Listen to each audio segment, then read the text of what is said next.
154 Ks in.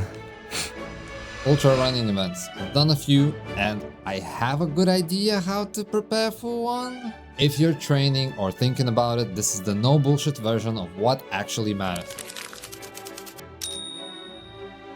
We don't need to run every day. What matters the most is training within our limits and recovering well enough to stay consistent week after week. Building up fitness for these events takes a lot of patience, which I learned the hard way through back-to-back injuries caused by overtraining. Now, I firmly believe that cross-training, building strength, and running only 4 times a week is a sufficient way to get yourself prepared for an ultra running event.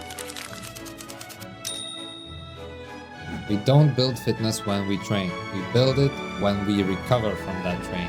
The most frustrating and demoralizing thing that can happen to an athlete is getting injured, especially when our body was sending us signals, but we simply ignored them. I used to skip warm-ups and warm-downs, ignore soreness and inflammation, and wondered, why am I getting injured? Listening to our body, massaging, foam rolling, stretching, eating and sleeping well are the necessities that keep us out of trouble and in shape. We must treat our recovery as our finish depends on it, because it does. Perfect race day nutrition is the right ratio of food, water, and minerals.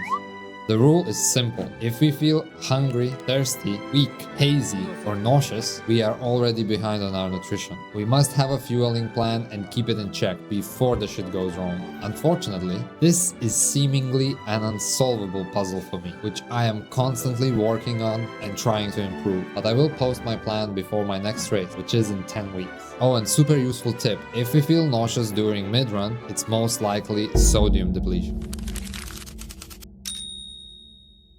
We don't need the fanciest shoes, we just need a pair that supports us, is grippy and loose enough, leaving the room for our feet to swell, because they will swell. So keep in mind to go a size or 2 above your regular. And don't just buy shit online because you saw a discount or some wanker on YouTube recommended it. We all have different feet, and even our left foot is not the same as the right one. So let's just go into the store and feel them for ourselves. Also, socks matter just as much as shoes. People quit races because of blisters. I prefer merino wool toe socks, but just as I mentioned, don't just listen to some banker on YouTube. Go test it yourself.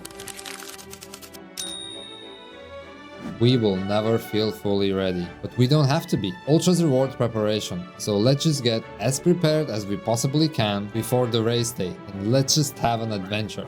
Remember that wanting to quit is inevitable in these events, but every pain, every low moment has an end. We just need to outlast it. If we can take another step, we can finish the damn race.